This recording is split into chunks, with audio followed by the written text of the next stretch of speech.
شاهزاده رضا پهلوی. من دانا یارخچی هستم از طرف کانال 11 IPBC The Israeli Public Broadcasting Channel. خیلی هیجان زدم، حتی پدرم رو بردم اینجا، او در شهر سنندج به دنیا اومد، پس خیلی هیجان زدیم. دو تا سوال دارم. به توجه به اینکه کشور اسرائیل تحت تهدیدات امنیتی هست، آیا شما نترسیدید بیایید اینجا و آیا به این دلیل شما رو تهدید کردن؟ سوال دوم، به نظر شما چند درصد مردم ایران خستر به بود روابط به اسرائیل هستند؟ به فارسی جواب بدم. در وهله اولا من هیچ وقت از هیچ تهدیدی نگران نیستم و میدونم که اینجا علیرغم شرایط به هر حال وضعیت امنیتی پابرجاست و در صورت من با تهدید زندگی کردم 40 سال و هیچ وقت این تهدید مانع خدمت به آزادی کشورم نبوده. ما میدونیم با چه نظامی سر و کار داریم، نظامی که خیلی‌ها رو از بین برد و ترور کرد. از زمانی که پسر عمه خود من در پاریس اولین کشته شده ترور بود، افرادی مثل تیمسار اویسی، افرادی مثل فریدون فرخزاد، افرادی مثل قاسملو و خیلی دیگران در طول این سالها که در خارج از کشور از بین رفتن. نه، این مسئله هیچ وقت برای من نه مانعی بوده برای ادامه کار و از این لحاظ هیچ وقت برای من جنبه اولیه نداشته. و الان تهدیدات گرفتی وقتی اومدی اینجا؟ خیر، ولی خب به هر حال اگرم بود می اومدم. در مورد سوال دومتون که عکس‌العمل همیهنانم چه هست، حالا اگه شما تمام قسمت‌های سوشال میدیا رو دنبال بکنید، بسیار بسیار هیجان زده هستن و خوشحال از این که بالاخره یک کسی صدای اونها هست که بگه ما برخلاف آنچه که نظام همیشه در مخالفتش و دشمنیش با اسرائیل بوده، ما مردم ایران نه تنها هیچ دشمنی نداریم، بلکه اتفاقا دوست این کشور می‌خوایم باشیم، بلکه میدونن آینده کشور چگونه میتونه در یک رابطه همکاری و سازندگی تاثیرگذار باشه در بهبودی وضع زندگی همیهنانمون و همه منتظر این فرصت هستن و به هر حال این چیزی است که من از اونها میشنوم، ولی مطمئنا فقط من نیستم میشنوم. شما میتونید سوشال میدیا رو دنبال بکنید، قطعا این رو خودتون هم تشخیص خواهید داد. و شاهزاده سوالم از شما به فارسی میپرسم. شما تو ماهای گذشته از کشورهای زیادی دیدار کردید، اما الان که اسرائیل اومدید فکر کنم هم از لحاظ جغرافیایی نزدیکترین کشوری هست که به اون سفر کردید به ایران و هم از لحاظ فرهنگی.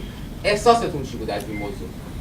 خب طبیعی است که شما وقتی توی منطقه قرار میگیرید که یک حالت دیگه رو به دست میده، اروپا باشید یا قسمت چه می‌دونم آمریکا، کانادا باشید، تا اینکه خیلی نزدیک به کشور، یه حالت دیگه است. جالبه که این سوالو میپرسید، برای اینکه یکی از پستایی که نمیدونم تو اینستاگرام بود یا توی توییتر بود دیدم، یک کسی کاربری اومده بود یه عکس به اصطلاح نقشه رو گذاشته بود با یه نقطه که شاهزاده اکنون تو تل‌آویو و نسبت به ایران نزدیکتر اینجا. یعنی واقعا این احساس رو خب البته در خودم هم هست، ولی میخوام بگم تو میان همیهنانم هم هست، یه تاثیر خاصی از اون لحاظ داشته.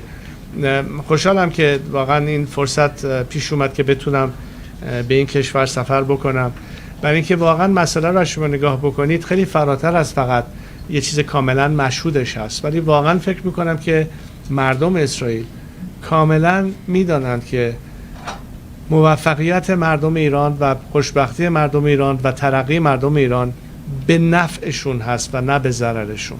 چرا؟ برای اینکه تمام اون آینده‌ای که روابط حسنه بین کشورهایی که در حال ترقی و پیشرفت هستن و هرچی مستحکم‌تر باشه منفعت دو طرفه است و نه یک طرفه، و آن کسانی که مخالف این همیشه بودن و هستن بودن که خواستن این رو از بین ببرن.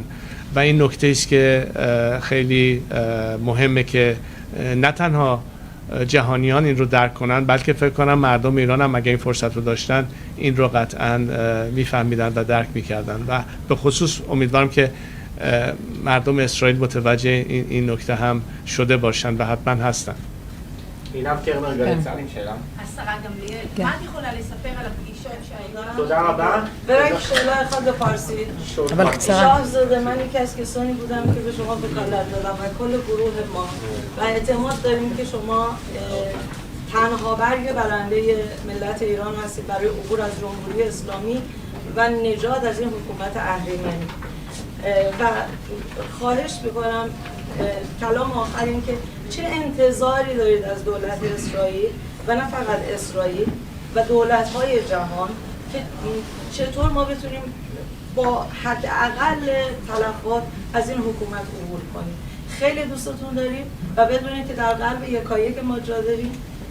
بسیار نه تنها من، همه دوستان من همه اشک ریختن، همه گریه کردن برای اینکه یه لحظه بتونن شما رو از نزدیک ببینن و فقط ملت ایران شما رو صدا میزنن ای شاه ایران برگرد به ایران و بدونید که آغوش همه برای شما بازه. فقط باید از این حکومت عبور کرد.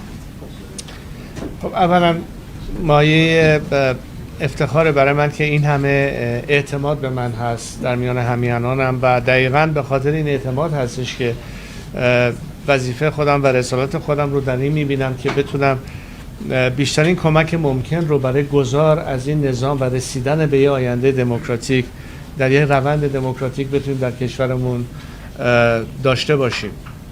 انتظار من از تمام کشورهایی که دولت‌های دموکراتیک و آزاد هستند درک اهمیت این هستش که چرا اکنون باستی در یه آینده بهتری رو مردم ایران سرمایه گذاری بکنن، چون این مردم همون خواسته ها و همون باورها و همین آرزوها رو برای آزادی، برای دموکراسی، برای حقوق بشر دارند که این کشورهای آزاد ازش بهره مند هستند و بنابراین اگر میخواهند بهترین کمک ممکن رو در رابطه با آنچه که منافع خودشون هست که همین ارزش ها در کشور دیگری اونم در همسایگی نزدیک به وجود بیاد، به خصوص برای کشور و دولت اسرائیل میتونه مهم باشه و طبیعتاً کسانی که در این رابطه میتونن بسیار تاثیرگذار در تصمیمات دولت اسرائیل باشن همانا شهروندان اسرائیلی هستن. در درجه اول تو تمام کشورها افکار عمومی است که نهایتاً فشار و تاثیرگذار هستند در تصمیماتی که دولت زنان و دولت مردانشون باستی در اتخاذ سیاست خارجیشون در نظر بگیرن. و وقتی میبینیم که جامعه به خصوص ایرانیان مقیم اسرائیل یا شهروندان اسرائیلی و از دید خودشون چقدر میدونن اهمیت این مسئله برای آینده کشوری که از اونجا در اصل ریشه دارن، صدای ایرانیان تو این کشور خیلی میتونه تاثیرگذار باشه، نه فقط به عنوان شهروندان ایرانی تبار کلیمی بلکه از جانب همیهنانتون، از جانب پیغامایی که میگیرید میتونید بسیار تاثیرگذار باشید در سیاست گذاری. نه که راه دوری بخوایم بریم، چون من فکر کنم اکثر سیاسیون این کشور خیلی بیشتر هماهنگ و آگاه هستن به خواستهای مردم ایران، ولی این دلیل بر این نمیشه که مکسیموم درخواست و فشار ممکن رو بتونید بگذارید که این تصمیم رو آسانتر بکنید برای تصمیم گیران این مملکت در اتخاذ اون سیاست خارجی متناسب با خواسته ها و انتظار همیهنانمون در ایران. תודה רבה. תודה רבה. כן. תודה. תודה. מה? בסדר, אבל שנייה, אבל... She wanted to sign her book. Sure. יאללה. Let's go. זהו? זה שלי הקלסטר הקודם גם? איפה הקלסטר הקודם שלנו? זה לא זה. הקלסטר שהיה לי שם, שמתי שם דברים שאני לא צריכה. יש לי כסף, דורן הרבוס,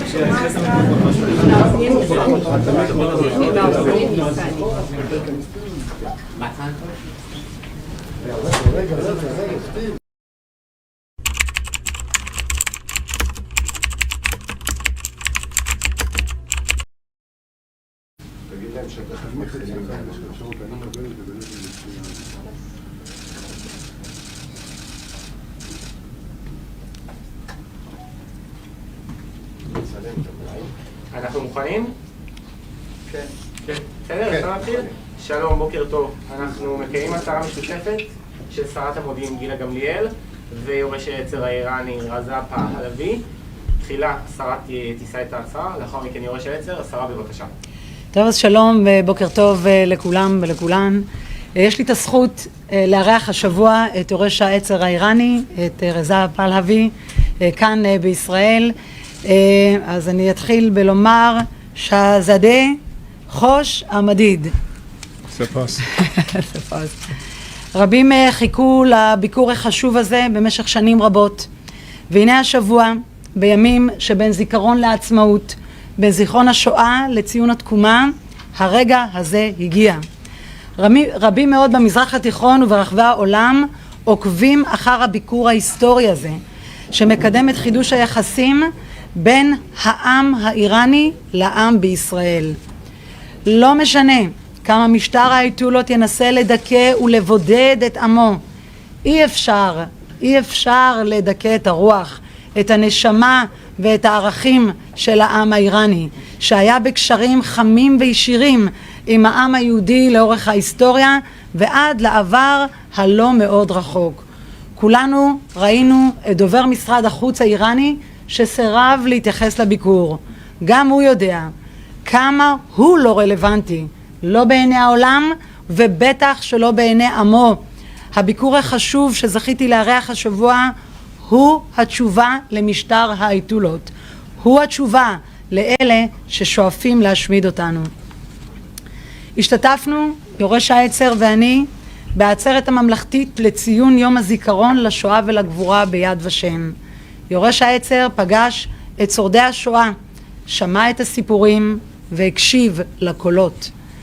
דווקא בזמן הזה, כשמשטר האייתולות מציג כוונות ברורות והרסניות נגד מדינת ישראל, יורש העצר מעביר מסר חשוב של הזדהות עם העם היהודי. זוהי מנהיגות אמיצה, רודפת שלום, מכבדת זכויות אדם ושפועלת לרווחת הציבור. זו הסיבה שהעם האיראני צמא כל כך לממשלה שמייצגת אותו. העם האיראני נתון לממשלה שלא רק שלא משרתת אותו, עם מצוקה קשה במשק המים והחשמל, זיהום אוויר מהגבוהים בעולם, ובעיקר שלטון מושחת ורקוב מהיסוד. כל כך רקוב, עד שלאחרונה אנחנו עדים לתופעה רחבה וחמורה, בילדות מורעלות בגז ברחבי המדינה במהלך שעות הלימודים. משטר שפועל באופן מובהק כנגד עמו, ובמקום לטפל במצוקות ולקדם את רווחת הציבור ולהשקיע את כל משאביו בשימור עצמי באמצעות טרור ברוטלי, מוציא להורג, רומס זכויות אדם בסיסיות, משקיע הון עתק בטילים ארוכי טווח, בחתרנות אזורית ובניסיון לערער יציבות של משטרים. אני אומרת לכם שזה בדיוק מה שצריך להפסיק. אנחנו צריכים לתת לנסיך הכתר שלוחם למען הצדק והחירות, להם ראויים בני העם האיראני. הוא המגן האמיתי על העם האיראני, הוא זה שלוחם את הזכויות בעבור העם האיראני, ולא אלה ששולטים היום באיראן.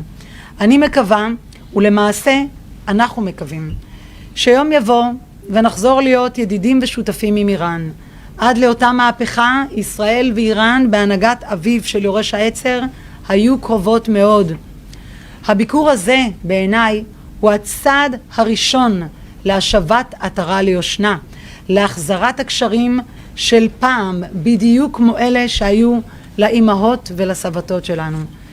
כאישה אני מזדהה עם נשות העם האיראני שנאבקות על חירותן. מחאת החיג'אב שכבשה את איראן כולה, כבשה גם את ליבי ואת ליבנו כאן בישראל.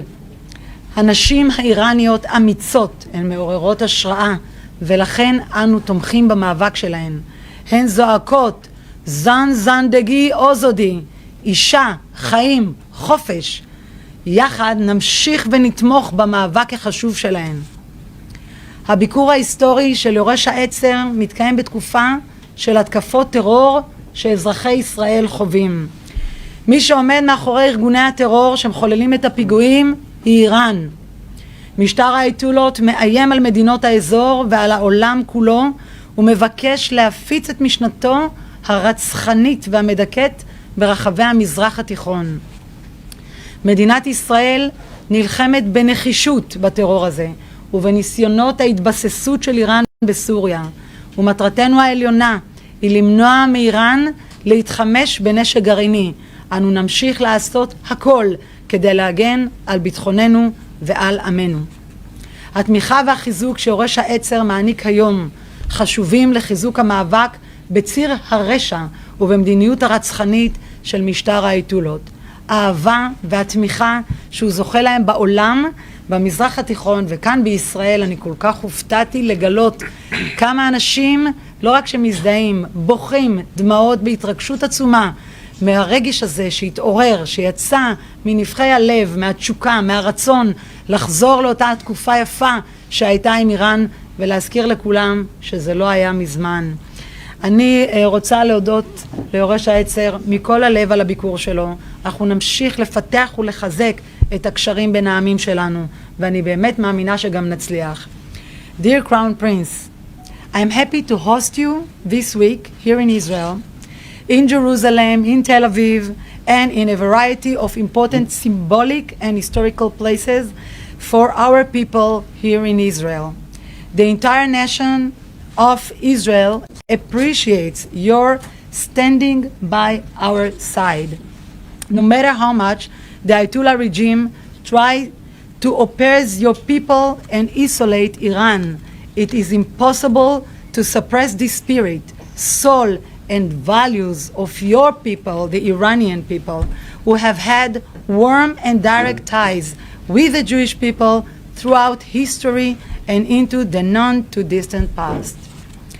Thanks to your leadership, thanks to your brave, what you've done is a huge and exciting step. We get to rebuild the bridges between our nation and take the first step on the road to cooperation.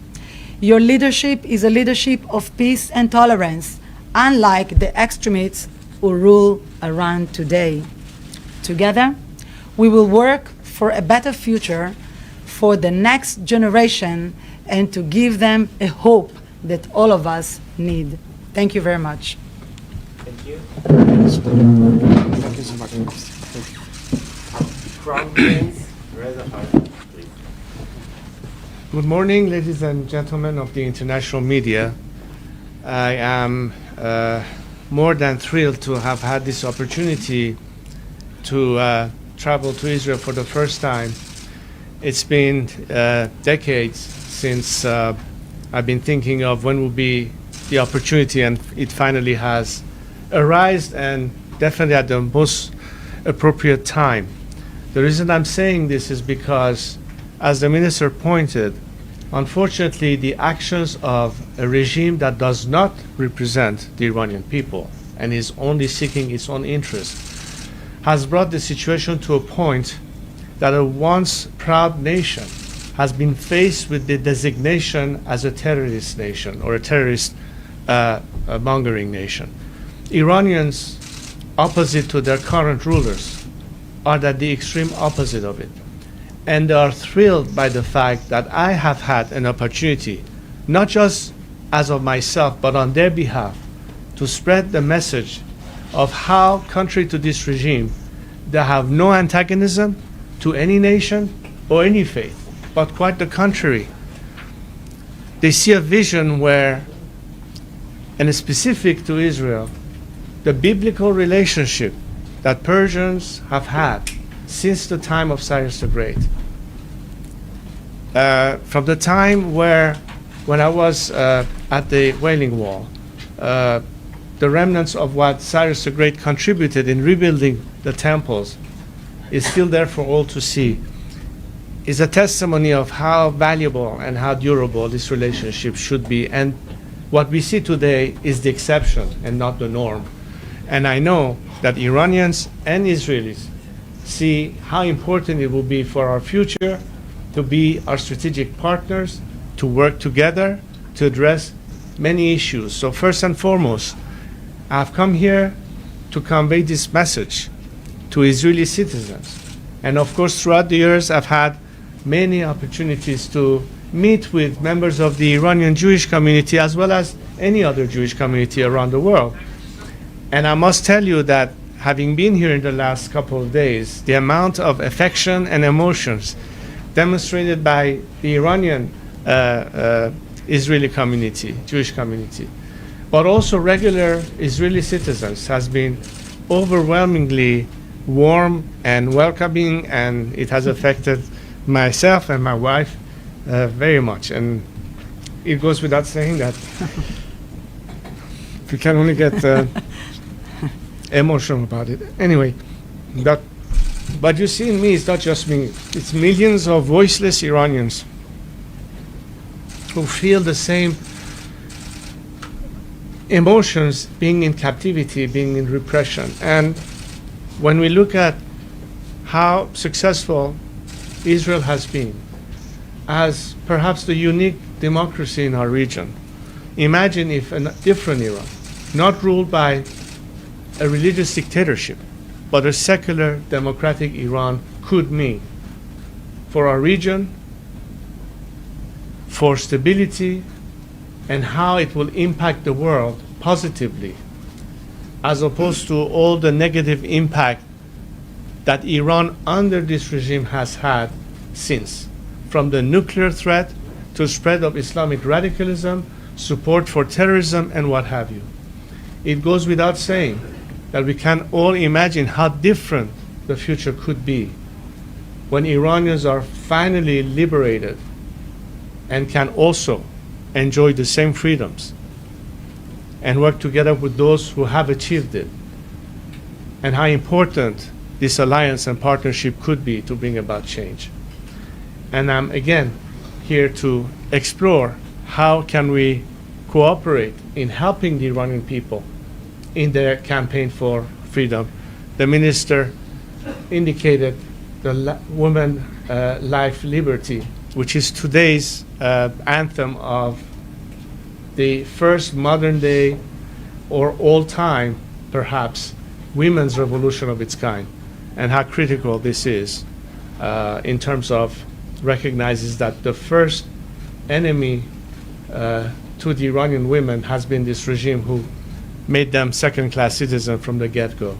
And how could a country not have the full participation of all of its citizens, particularly women, who before the revolution, we remember, had achieved great status. I remember when I was training in the US Air Force, and before that I was, of course, a pilot in Iran. I was looking forward to the prospect of returning to my country in the early 80s to see our first female pilots in the Iranian Air Force. Where are they now? And where they could be again. And again, these are all the potentials we face. I also have very dear to my heart the issue of how critical the challenge of the water crisis we face in my country and environmental issues has been. The degree of mismanagement and irresponsibility of this regime has created massive problems as far as it affects our ecosystem, our environment, but most importantly, the water issues. And part of my trip here is focused on meeting with what I consider the top experts in the field, who happen to be Israeli experts, and to be able to work together with them and their counterparts, Iranian experts at home and abroad, as well as any other experts, because this is a true challenge. And this could be a factor of further destabilization, perhaps even further migration to an already saturated Europe that cannot afford to have more migrants coming. This is a serious regional stability issues, even away from politics. And to me, that's a very key issue. So I'm happy to also have the opportunity to meet with such experts, as a matter of fact, right after our session here today. And I think this will be a very, very important element that will give the Iranian people a sense that there are so many ways that our work together with our Israeli counterpart could be impactful in a positive way to whatever we need to address in Iran's future. So, ladies and gentlemen, once again, I just wanted to show my greatest appreciation for your invitation, for this first opportunity, and to be able to be a voice for my compatriots, to convey the same message I have done in so many countries throughout the years, but for the first time directly here in Israel and Tel Aviv. Thank you so much, Madam Minister. Thank you. And thank you all. תודה רבה, אנחנו עוברים לשאלות. דניאל קצי, כאן 11, בבקשה. טוב. سلام شاهزاده رضا شاپلوی. من دانا یارخچی هستم از طرف کانال 11 IPBC The Israeli Public Broadcasting Channel. خیلی هیجان زدم. حتی پدرم رو بردم اینجا. او در شهر سنندج به دنیا اومد. پس خیلی هیجان زدیم. دو تا سوال دارم. به توجه به اینکه کشور اسرائیل تحت تهدیدات امنیتی هست، آیا شما نترسیدید بیایید اینجا و آیا به این دلیل شما رو تهدید کردن؟ سوال دوم، به نظر شما چند درصد مردم ایران خستر به بود روابط به اسرائیل هستند؟ به فارسی جواب بدم.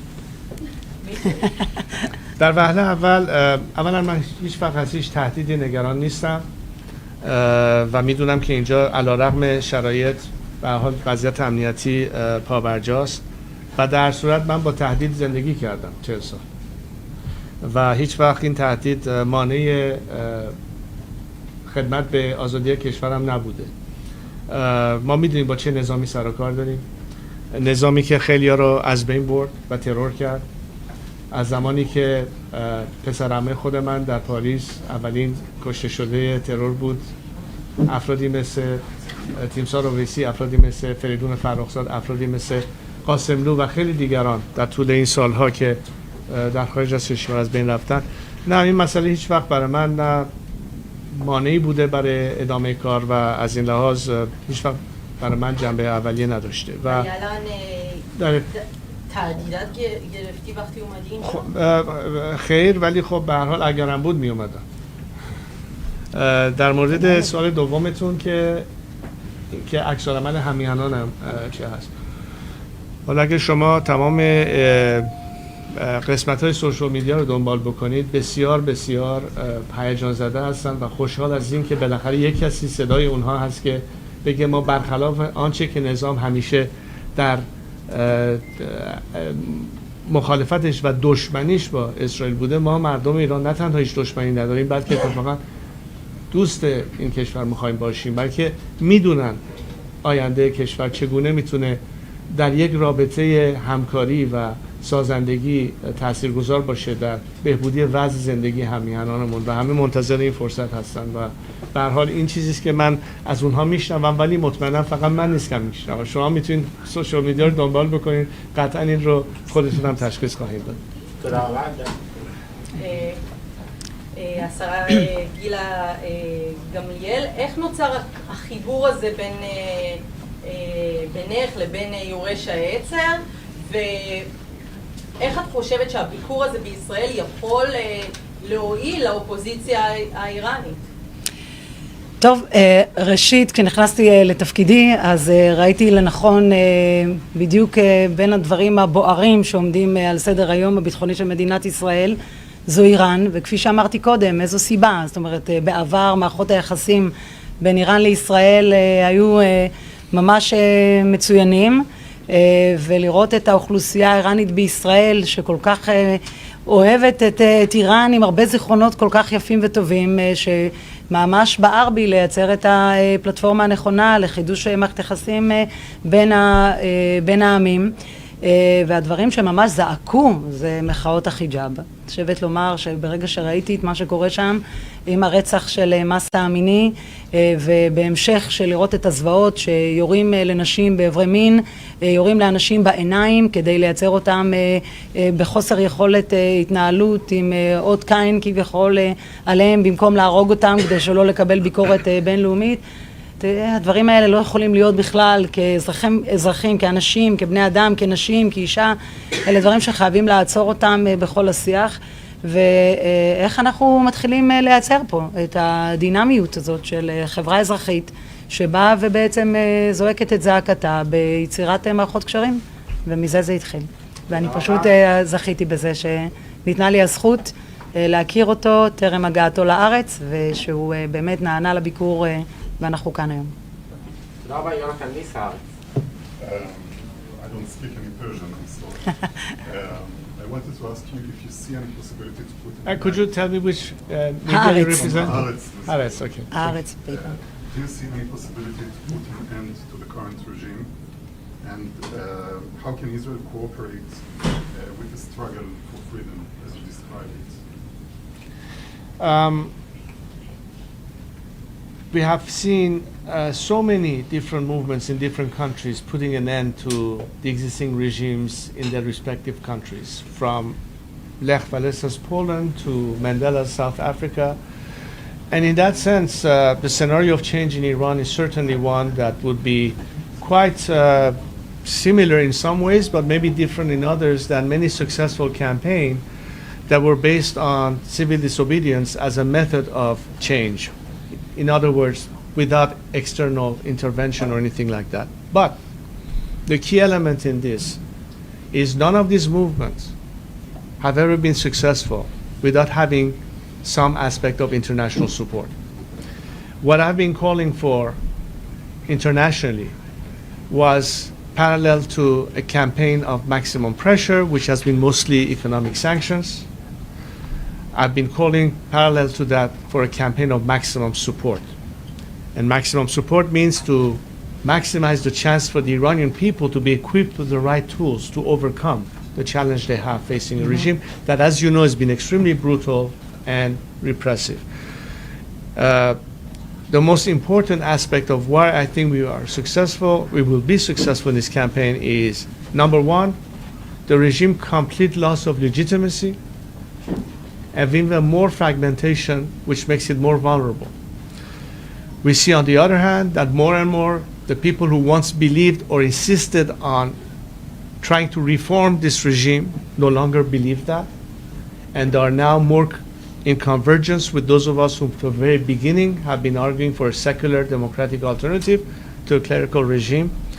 And most of these campaigns that you have all witnessed, particularly since the death of Mahsa Amini, who was the trigger point for this revolution, despite the regime attempts to intimidate people, is still continuing. What will bring it to the very end is something that I've always been calling for as the best and most direct method of paralyzing the regime and force it to collapse, is to be able to organize at the ultimate peak of the moment labor strikes across the board. And this is something that is a mechanism that will put tremendous pressure to the regime and force it to paralysis and collapse. This is not our only objective, to simply get rid of the regime. We are also thinking how important the transition phase will be and what we need to do about that.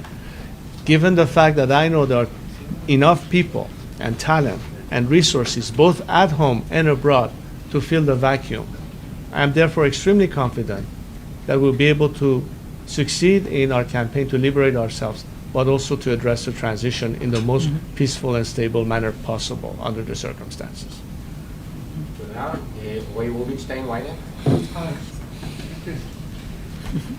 And everybody here. Following this, your answer to that question. And I'm sorry, you are which? Ynet. One. This one. Do you think there will be a time that you'll go back to Iran and be the leader? Shall we run? From the beginning of my campaign, my sole mission, as I announced it to my fellow compatriot, has been that I'm working towards the day that the Iranian people, as a result of what a constitutional assembly would work as a proposed alternative, as a system of regime and its content and its laws and its constitution, will go to the polls and by referendum ratify that proposed constitution. I've said that my mission in life will end that day, and I would consider this mission accomplished. I'm not running for any office, nor do I expect to want to necessarily have any role other than helping democracy for my country. But throughout the years, I've accumulated enough credibility to have the trust of my fellow compatriots, irrespective of whether they are monarchist or Republican, who believe in my role in terms of helping this transition. So my focus is entirely on the process. I think it's important that we have as much diversity in this process, so every aspect of Iranian democratic forces are represented in that process, and in total transparency be able to make sure that while the country will be if you will, managed by a transitional government that is in charge of running the affairs of the country temporarily during that transition phase, but also prepare the stage for the election of our Majlis Muassisan, which is the Constitutional Assembly. This is the only means to have a democratic process determine the future, and the only measure at the end of the day is the ballot box. And I'm standing here in defense of the ballot box and the right for the Iranian people to freely choose their representative and have their opportunity for the first time in history to determine their own future and their system of governance. יונתן ליס, הארץ, רוצה לשאול אותה? אני רציתי לשאול את השרה גמליאל, אי אפשר שלא לשמוע הצהרות שלך מכאן ישירות לעם האיראני. האם זה חלק מתפיסת עולם, חלק מקו שהממשלה מנסה להוביל, שהמשרד לענייני מודיעין מוביל, או שזו הזדהות אישית עם תראה, בעיקרון אני מאמינה באמת ובתמים שכל מי שרואה את עצמו שליח ציבור, שליחת ציבור, צריכים להסתכל לא רק בדלת אמותינו, אלא להסתכל למעבר, ובמעבר הזה אי אפשר שלא לזעוק את הזעקה הכואבת של נשות איראן והצעירים באיראן.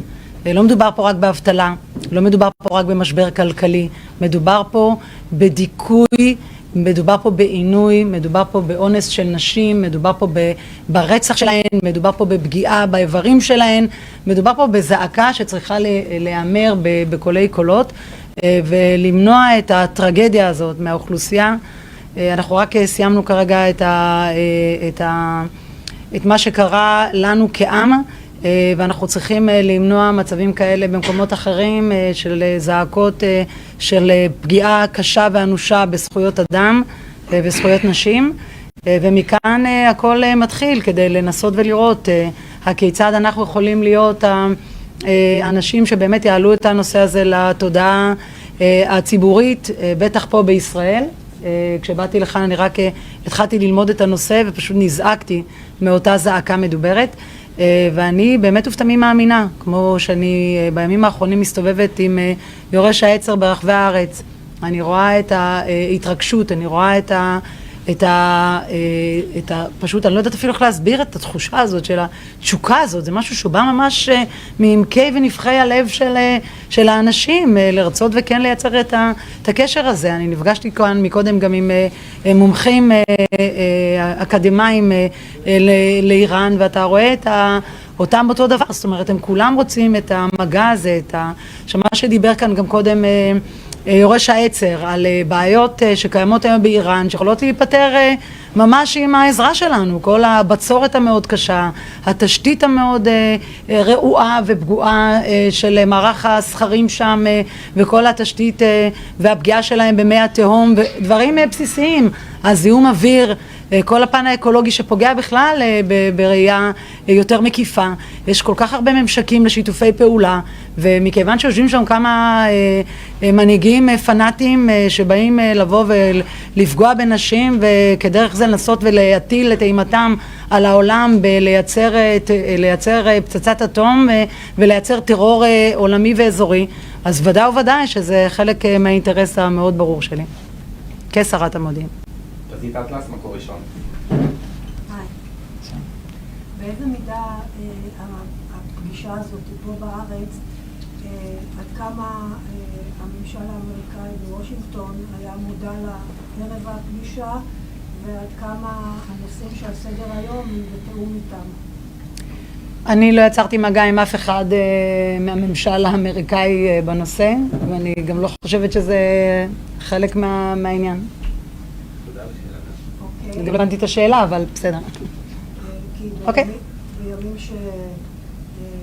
שנשיא נשיא ארצות הברית דוחה ביקור של ראש הממשלה ושהנושא של איראן הוא הנושא הדחוף ביותר, אז זה נראה כמו סוג של ברירת מחדל. ממש אין שום קשר, ולא הבנתי בכלל את הממשק אפילו מלכתחילה. Your Highness, to what extent do you see yourself as the leader of the opposition, of the Iranian opposition abroad? And is that something, is this visit bound to bring a cohesion among the groups or maybe create some backlash between the groups? And what would you do to prevent it in this case? First of all, let me say that I'm a little bit of a disadvantage not understanding Hebrew, so I don't know if there are things that I may be repeating that the minister has already said. Having said that, yes. I asked Gila Gamliel to what extent your visit is coordinated with the American administration. Are they in the picture? And is your visit a kind of a default situation in a time that the President of the US is delaying meeting with the Prime Minister of Israel when Iran is on the top of the agenda? Well, first of all, if you ask me the same question, I would say that the campaign that I, together with many other Iranian opposition groups and organizations are conducting, is a discourse to the entire world. But each country may respond to it differently or individually. Obviously, if you have more of a synergy and concert and collaboration on a general strategy from Western democracies to deal with the Iranian subject, it will be far more impactful than each country individually dealing with it. So I do hope that at some point it will not just be an Israeli government issue or an American government issue, or for that matter French or Belgium or whatever other government's issue. I think what we are fighting for is a universal issue of fighting for freedom and human rights against a regime that tramples it every single day. In that sense, it's universal and not subject to this or that government, particularly democratic governments. But could you remind me of the question you asked me? Yeah. Do you see yourself as a leader of the various Iranian opposition groups abroad and be the leader of the entire campaign of this? And is your visit creating unity or maybe discord among the opposition groups and maybe bringing some havoc into the situation? Well, look, I mean, my objective is clear, and what it is that I'm advocating and whether or not what I'm calling for is the same ask and expectation of either the voiceless people inside Iran who cannot express it directly and ask those of us who can speak on their behalf to convey the message to the international community. And what I believe that what I've been talking for, as far as the secular democratic opposition in Iran is concerned, from left, right, and center, and regardless of their political, if you will, ideological preferences, we are talking about liberating our country. We're talking about putting an end to a religious dictatorship. We're talking about a democratic process whereby the Iranian people can freely choose the alternative. I don't see in what way this message could be in conflict with the desire and aspiration of any democracy-seeking forces. So in that sense, I believe that they will join me in that ask. להמשך שאלתך, אני רק אומר שבאמת הציפייה היא שכל המדינות הדמוקרטיות בעולם יזעקו את אותה זעקה של אנשים ואת אותן זעקה של זכויות אדם שחייבת להישמע בכל האורגנים הבינלאומיים, במקום שבאום יבואו כל הזמן לתקוף את ישראל, שיתחילו להתעסק באמת בעיקר איפה שבאמת יש פגיעה בזכויות אדם ובנשים. אני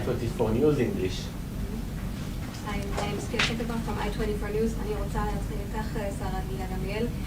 היוזמה לביקור הזה באה ממך ספציפית ולמה? ואת דיברת במילים מאוד חמות על הביקור ועל הזמן שלך עם שיחת כתר.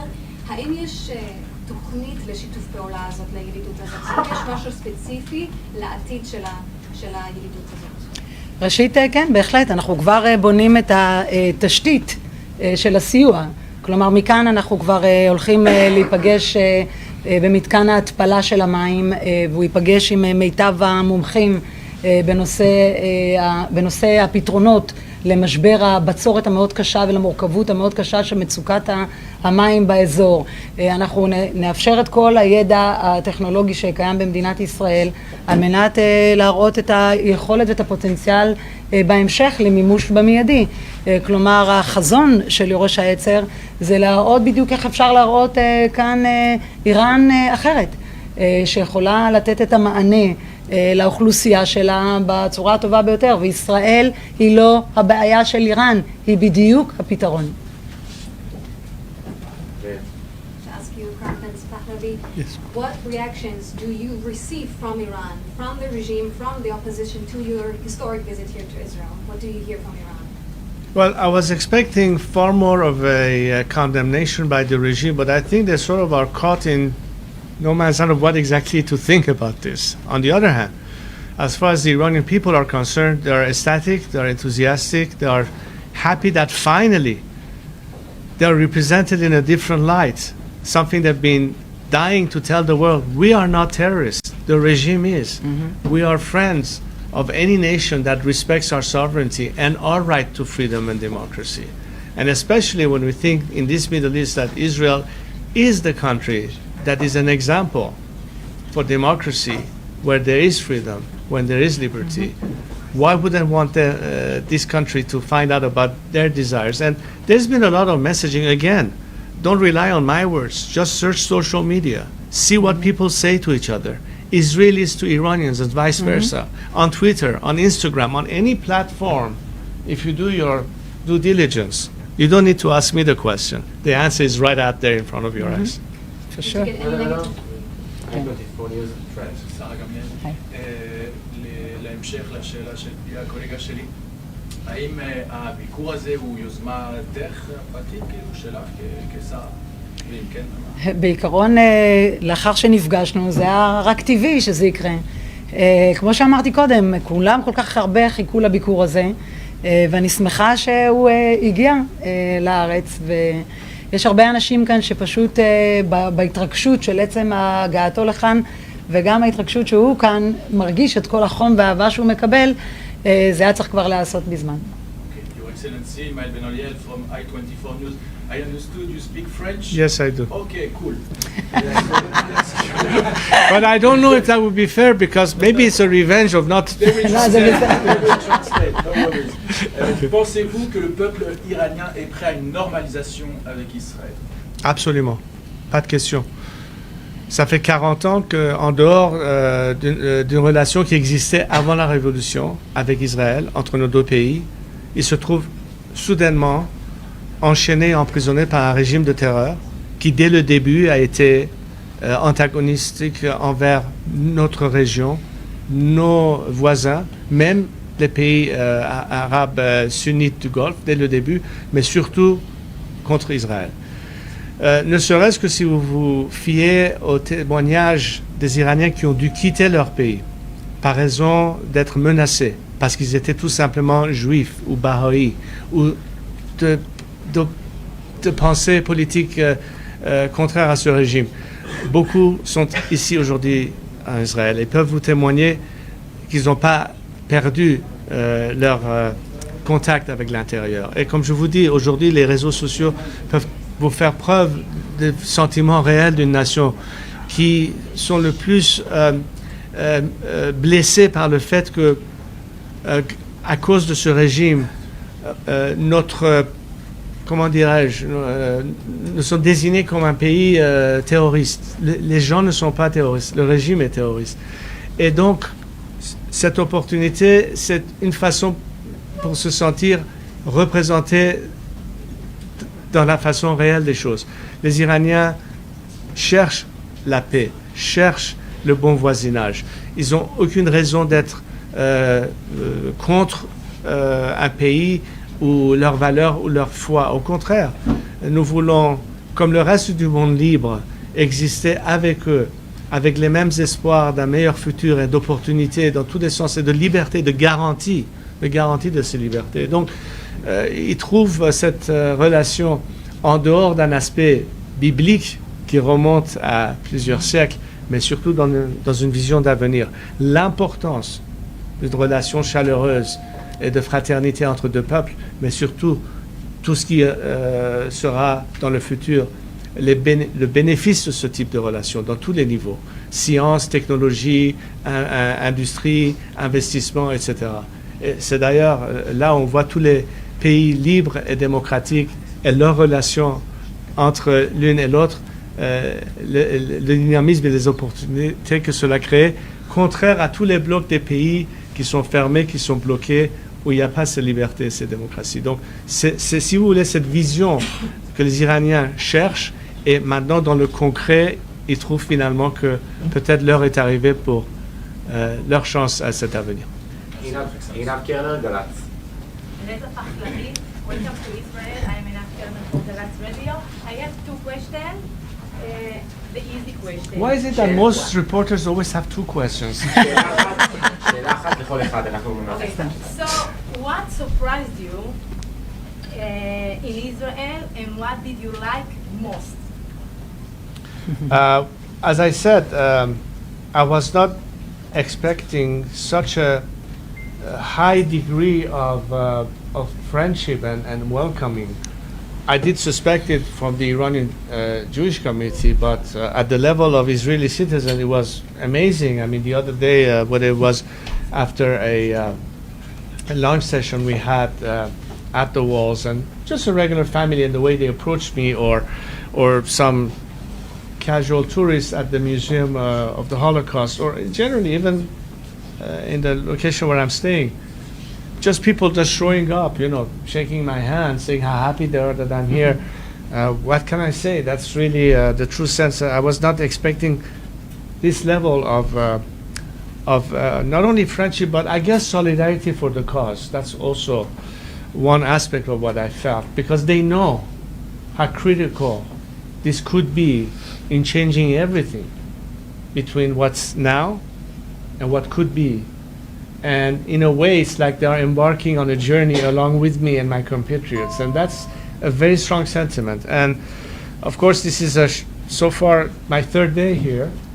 I was moved by having been in Jerusalem, not for the obvious reasons, but I find it an amazing city. I just fallen in love with it, and there are very few cities in which you have that sense of, I don't know, a mystic feeling. Mm-hmm. Maybe a city that I felt like that was the city of Fez in Marrakesh. Some of you in Morocco, I don't know if some of you have been there or not.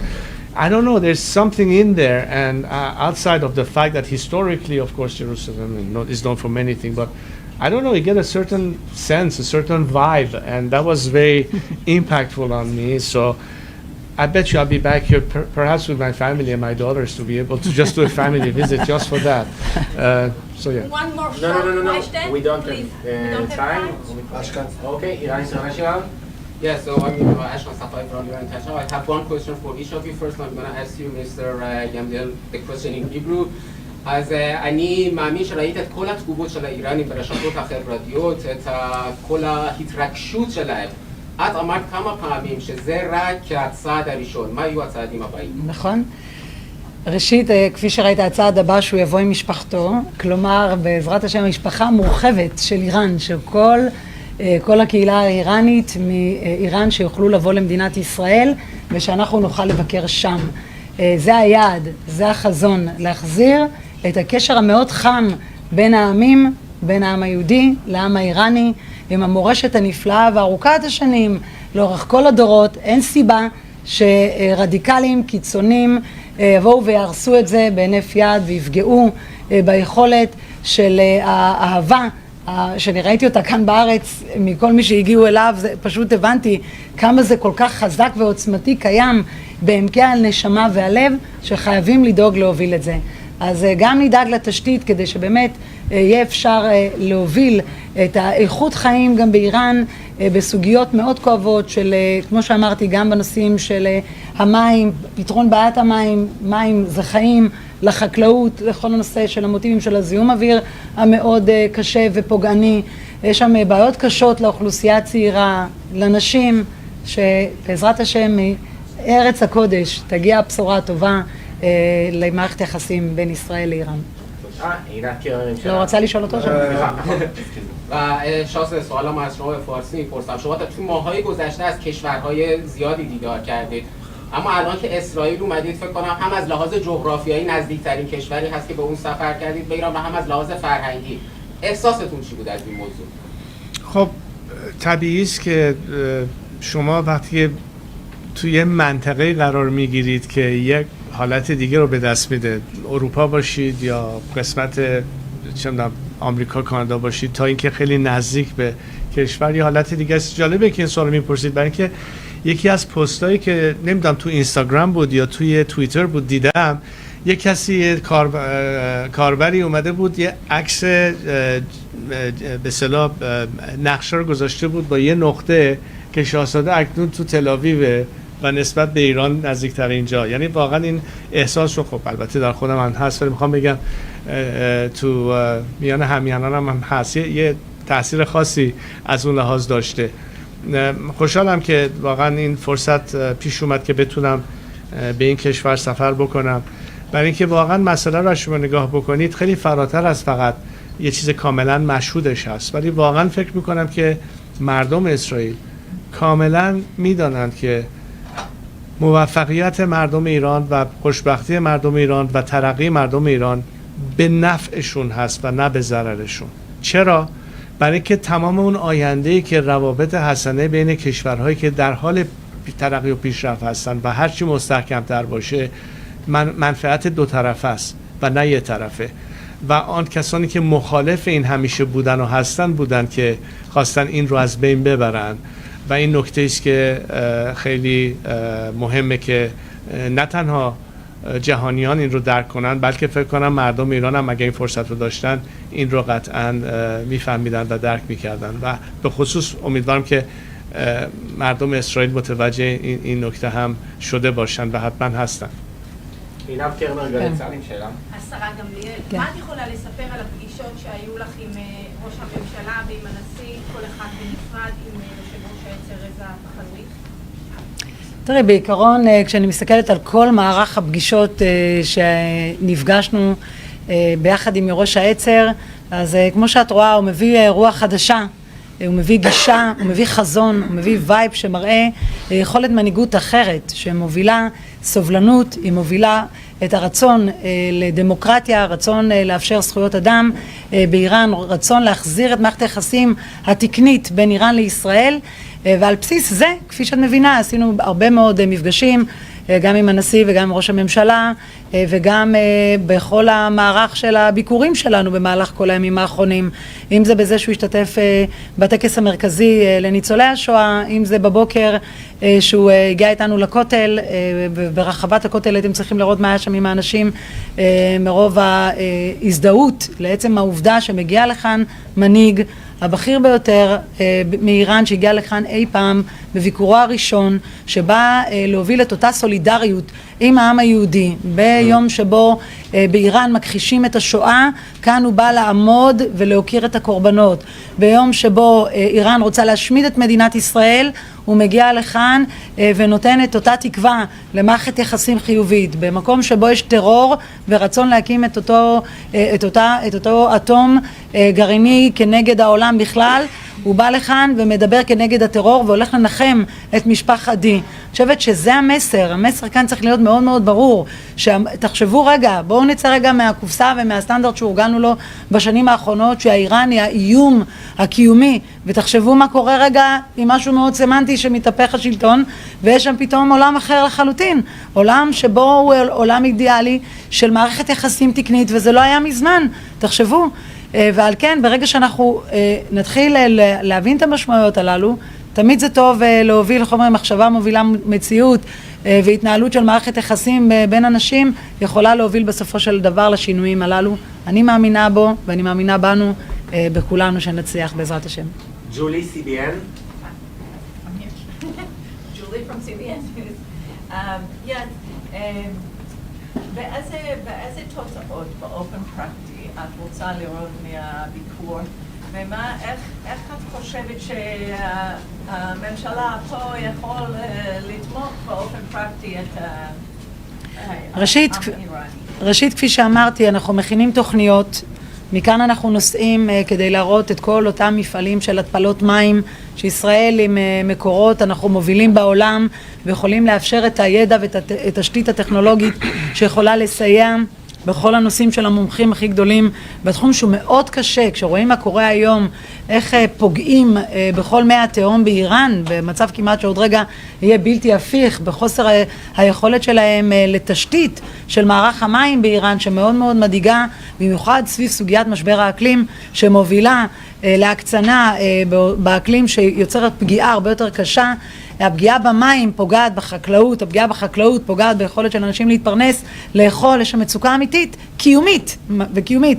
ומה עושה המשטר? המשטר עכשיו לוקח את הכסף ומתעל אותו לנסות ולייצר אטום, זה לא נתפס בכלל, או לחלק את הכסף לעולם כדי לייצר את הטרור ולהוביל אותו במזרח התיכון. ועל כן, כשאנחנו נוביל את דרך יורש העצר, תוכניות סדורות לכל אותם פתרונות שיכולות להגיע על מגע של זהב עבור האוכלוסייה באיראן, כדי לסייע על מנת שנוכל לעתיד לבוא גם לאחר חילופי המשטר, להוביל גם מערכת של יחסי שלום בין ישראל לאיראן. אני תמיד אופטימית, אני אומרת לך שאני מאוד אופטימית וזה יקרה, ואולי יותר קרוב ממה שחשבנו. Do you see this visit as a turning point in the region and relations between Israel and Iran? And do you see what can people of the world do practically to support the Iranian people in their quest for freedom? Well, I certainly hope so. And after all, when you look at the Abraham Accords and what kind of relationship it has established in the world of where progress has been happening, and those who are stuck behind, whether they're in Damascus or Tehran, the axis of resistance to this relationship and cooperation in the region, it's the difference between night and day. And you think of the Iranian people being trapped under this regime and not partaking in that kind of opportunity is really the contrast between that. Hopefully, we'll be able to elevate the Abraham Accord to the Cyrus Accord, which will include Iran in the package once we are liberated, and that's the potential to the future. One thing I was saying in my answer to one of the reporters in Farsi, but I think it's important that I repeat it for your consumption. Why would it be in Israel's interest to help Iran be successful and become more powerful? Because I think the strategic relationship, when you have a solid partner that is stable, that is strong, is ultimately in the regional benefit. I don't know if it's the case on the global scale, but certainly on the regional scale. And the answer was, what benefits will there be in our relationship to be mutually good for Iranians and Israelis? It's precisely that. When you look at the world today, successful countries, economically speaking, in many other areas of progress in technology and resources, are democratic countries working together closely. Even yesterday's enemies are today the most solid partners. Look at France and Germany, in contrast to 50 or 60 years ago. Where is Iran now in that aspect? You know, I remember one time looking at a picture that was printed in National Geographic magazine, and it was a night satellite photo of Korea, the two Koreas. Perhaps you can go and take a look yourselves, and you will notice how dramatic the image itself is telling.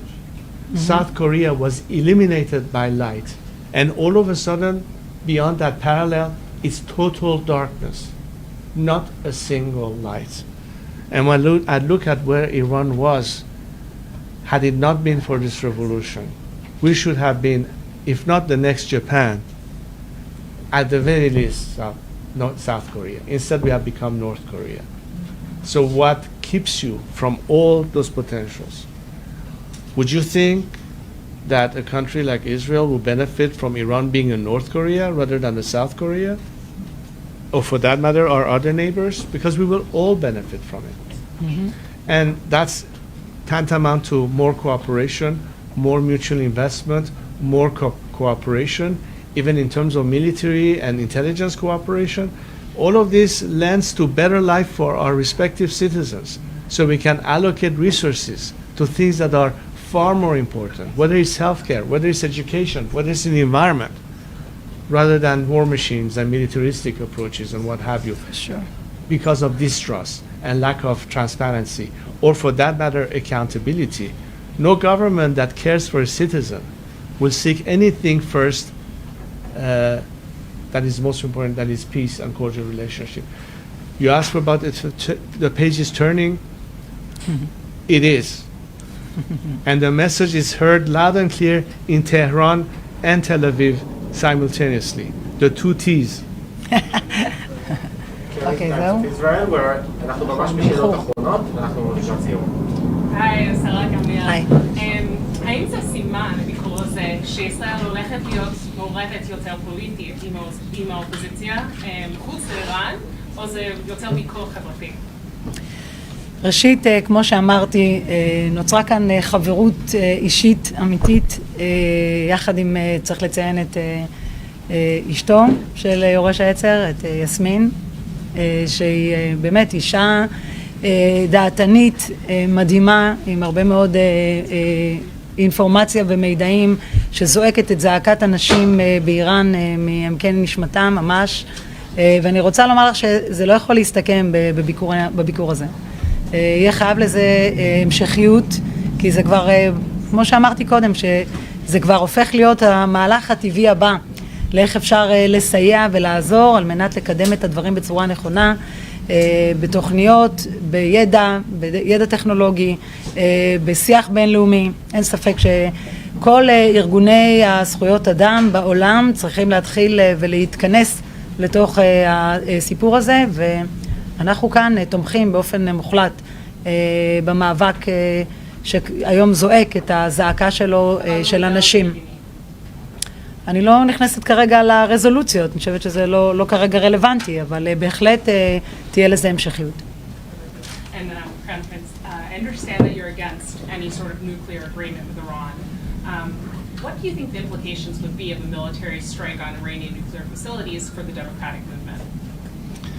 You know, when I was offering my condolences to the D family, there was something that Rabbi D said which was quite poignant to understand. He was calling about good people around the world, be supportive of a country that wants to liberate itself.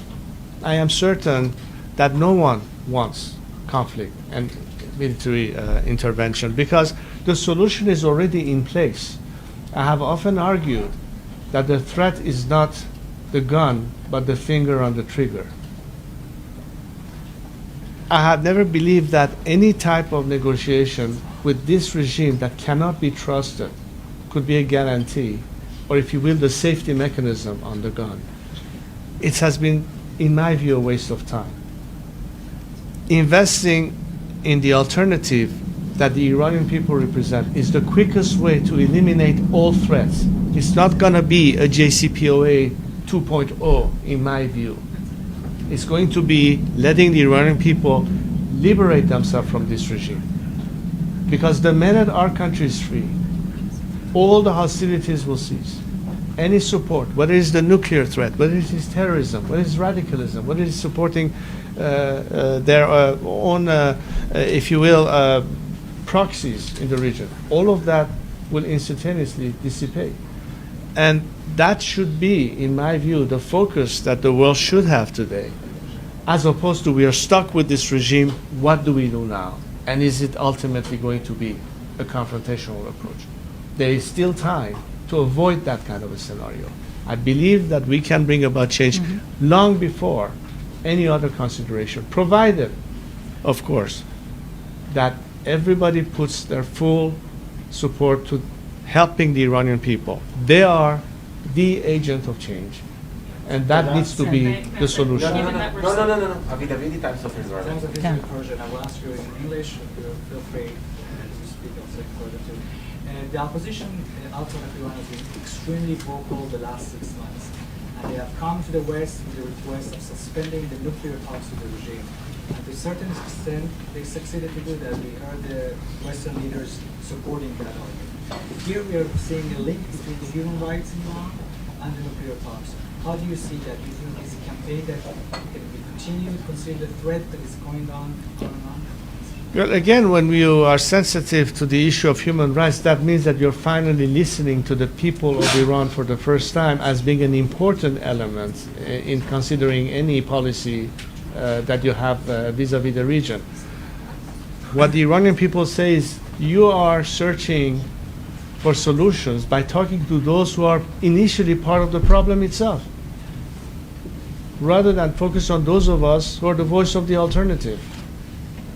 And I would take a step beyond just saying that, okay, we are sensitive to the human rights aspect of this. On the first round of talks, this was one aspect that nobody incorporated into that as a precondition. Or for that matter, what will happen with the released funds? What do you think all those billions of dollars that were liberated was spent on? Was not on starving workers in Iran. Mm-hmm. It was to further maintain their avant-garde, whether in Syria or in Lebanon.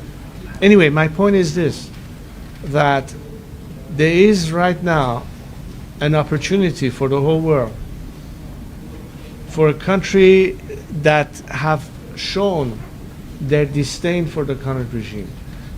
The young generation of Iranians who are braving the streets every day, not knowing if they're going to be killed or arrested or tortured or executed or shot in the eye or what have you. What more can they tell the world? Don't leave us alone. Be on our side. Mm-hmm. You have the whole world, whether it's the Israeli government, the American government, the European Union, any governments who actually believe that in the interest of democracy and human rights, this regime has to go. Help the Iranian people succeed in their campaign for freedom. Help them with technology, help them with internet, help them with funding a strike fund to help our workers to at the right time go on strike. This is the quickest way and the least costly way to achieve that result. And by doing so, not only you have helped a country free itself from its oppressors, but you have also eliminated any element of threat associated with this regime. And then we can start talking about how we can rebuild and how we can bring as soon as possible stability. So the message and process should be a democratic one. Who better than democratic countries to help this process come to fruition? This is something that will galvanize Iranians, that will galvanize the secular democratic opposition, that will make us, after 43 years of not being part of the dialogue with the Western countries, who were only limited in discussion with the regime and its representative, they are finally now talking to those who are the voice of the alternative and the opposition, and ultimately the Iranian people themselves. Mm-hmm. So I can only encourage world leaders, whether in the legislation or in the executive, to enter in direct dialogue and in terms of messaging, talk to the Iranian people. That message is heard and understood. We will come to your assistance.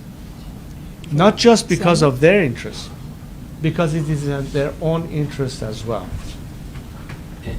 One last question, Farida, short one, please. من پریسا هستم، پریسا دنیل از تلویزیون فارسی اسرائیل. تلویزیون ما یه تلویزیون مردمی است که به همت ایرانیان یهودی برپا شده و اول سوالمو از بانو گیلا گاملی به عبری میپرسم و بعد ادامه میدم به فارسی. خوشحالم که تا حدودی تسلط داریم و زبان عبری رو هم متوجه میشیم. السارة גילה גמליאל, קודם כל אני מעריכה על שאת עומדת ליד העם איראני בזמן הנכון ובצד האמת. ודבר שני, אחד כמוני יודע טוב מאוד שהמשטר הדיקטטורי איך רוצח את האנשים המפגינים ברחוב. אז הרבה פעמים העם איראני הם הגיעו לרחוב, הם ניסו להפיל את השלטון הזה, הם זועקים בכל רחוב שהמלך שלנו תחזור לאיראן, והם מבקשים עזרה מכל העולם, מכל השלטונות בעולם. אבל אחד כמוני שמבוקר עד ערב, בשביל זה אני חיה, ולפני, עכשיו 3 ימים אני מתרגשת מהביקור הזה, ומאוד הרבה בכיתי, בלי שלא הצלחתי, לא הצלחתי באמת לשלוט על עצמי. ורוצה להגיד לך שלפני 8 שנה גיליתי סרטן. אני בשנת 2014 ברחתי מאיראן עם 2 בנותיי בגלל חירות, בגלל מה שלא היה לי, בגלל כבוד לאישה. ואז עכשיו אני חיה, למרות שהרופאים אמרו בין 3 חודשים עד 2 את יכולה לחיות, אני חיה רק במטרה הזאת שאני פה עומדת, שאני רוצה לראות את היום הקודש הזה, שהשלטון האיראני מפול. אבל הם צריכים עזרה. מה הם יעשו? נכון, ישראל אחרי המהפכה יכול לעזור להם המון. באיראן לא מדינה ענית, מדינה עשירה. זה 5 או 6 מדינה אחרי, זה מדינה מאוד מאוד עשיר. אז אנחנו יודעים שבמזרח התיכון, איראן וישראל, הם יכולים להיות חברים מאוד טובים, תומכים אחד השני. אנחנו צריכים אחד השני. אבל עכשיו מה לעשות שלהפיל את המשטר האכזרי הזאת? אומרים שאנשים צריכים לבוא ברחוב, אבל מה, מפגינים, אלפי מפגינים עכשיו הם בבתי סוהר, והם שולחים לנו כל יום אלפי הודעות ומבקשים עזרה, תגידי לראש ממשלת ישראל שיעזור לנו. בזמן ברחוב ולעצור את המפגינים, למה הם לא עושים איזה תקיפה סייברית שהם לא יכולים להגיע ברחוב הנכון? למה הם לא עושים את זה? לפחות הם יכולים לעשות את זה. אני לא יודעת, אבל השאלה, מה באמת אתם יכולים לעזור שהשלטון הזה ייפול? הם אומרים די דיבורים. עכשיו זה הזמן של לעשות מעשה, לעשות משהו. שרה גם מיד התייחס. כן. טוב, קודם כל מאוד ריגשת. באמת הזעקה שלך יצאה מעמקי ליבך, ובאמת אנחנו, גם אני קולטת אותה כבר, את הזעקה הזאת שאת עוד נמצאת פה במדינה דמוקרטית, ואני רואה ממך את הזעקה שאנחנו חוות כולנו, של אותן נשים בסיפורי אימה שקיימים היום באיראן, שאסור להן לבטא את עצמן, לשים למנוע מהם ללמוד דברים בסיסיים, כמו שאמר יורש העצר, שבתקופתו כטייס היו נשים שיכלו להיות טייסות. פה גם את זה, זה לא בנמצא. יורים בהן בעברי המין שלהן, פוגעים בהן ממש כדי לנסות ולדכא כל יכולת שלהן לבטא את עצמן. זו זעקה שאנחנו נבנה את ההיבט לדעתי גם כן בכל האורגנים הבינלאומיים לזכויות אדם. יש הרבה מה לעשות סביב הנושא הזה, ואני נכנסתי לתוך זה. בסך הכל רק נכנסתי לתפקיד ולמדתי את הדברים. אני פשוט, הזעקה הזאת לא יכלה לעבור לידי, ואין לי ספק שביחד נוכל לייצר פה משהו שבסופו של דבר יתניע את המהלך המאוד נכון, שהעולם מתעורר, העולם הנאור, העולם שבאמת הדמוקרטי, לבוא ולתת את המענה והפתרונות לאותה זעקה שאת מדברת עליה. כן, תודה. תודה רבה. ורק שאלה אחת בפרסית.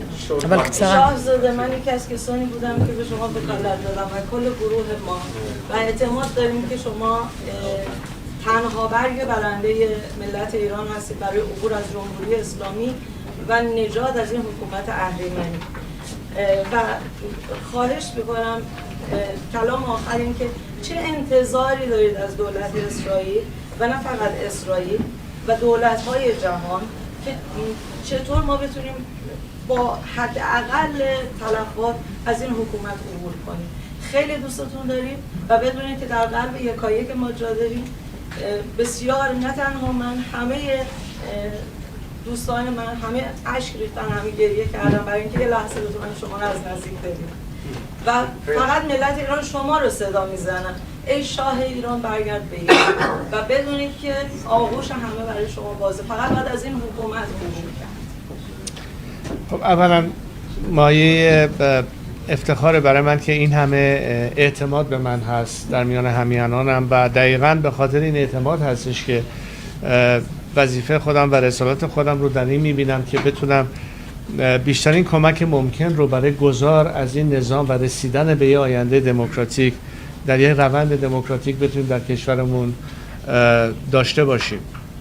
انتظار من از تمام کشورهایی که دولت‌های دموکراتیک و آزاد هستند درک اهمیت این هستش که چرا اکنون بایستی در یه آینده بهتری رو مردم ایران سرمایه گذاری بکنن، چون این مردم همون خواسته ها و همون باورها و همین آرزوها رو برای آزادی، برای دموکراسی، برای حقوق بشر دارند که این کشورهای آزاد ازش بهره مند هستند و بنابراین اگر میخواهند بهترین کمک ممکن رو در رابطه با آنچه که منافع خودشون هست که همین ارزش ها در کشور دیگری اونم در همسایگی نزدیک به وجود بیاد، به خصوص برای کشور و دولت اسرائیل میتونه مهم باشه و طبیعتاً کسانی که در این رابطه میتونن بسیار تاثیرگذار در تصمیمات دولت اسرائیل باشن همانا شهروندان اسرائیلی هستن. در درجه اول تو تمام کشورها افکار عمومی است که نهایتاً فشار و تاثیرگذار هستند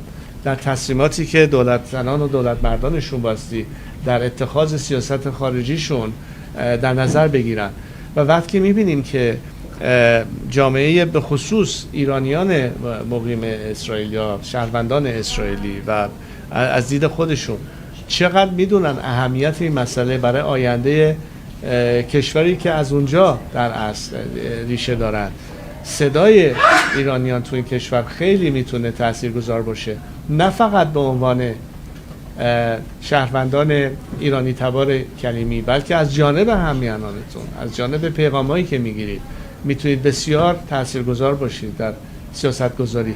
نه که راه دوری بخوایم بریم، چون من فکر کنم اکثر سیاسیون این کشور خیلی بیشتر هماهنگ و آگاه هستن به خواستهای مردم ایران، ولی این دلیل بر این نمیشه که مکسیمم درخواست و فشار ممکن رو بتونید بگذارید که این تصمیم رو آسانتر بکنیم برای تصمیم گیران این مملکت در اتخاذ اون سیاست خارجی متناسب با خواسته ها و انتظار همیهنانمون در ایران.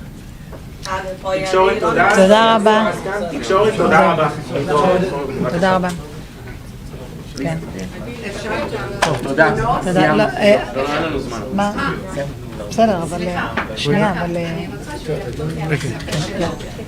She wanted to sign her book. Sure. יאללה. Let's go. זהו? השליח, לשר הקודם גם? איפה לשר הקודם שם? זה לא זה. הכסר שהיה לי שם, שמתי שם דברים שאני לא צריכה.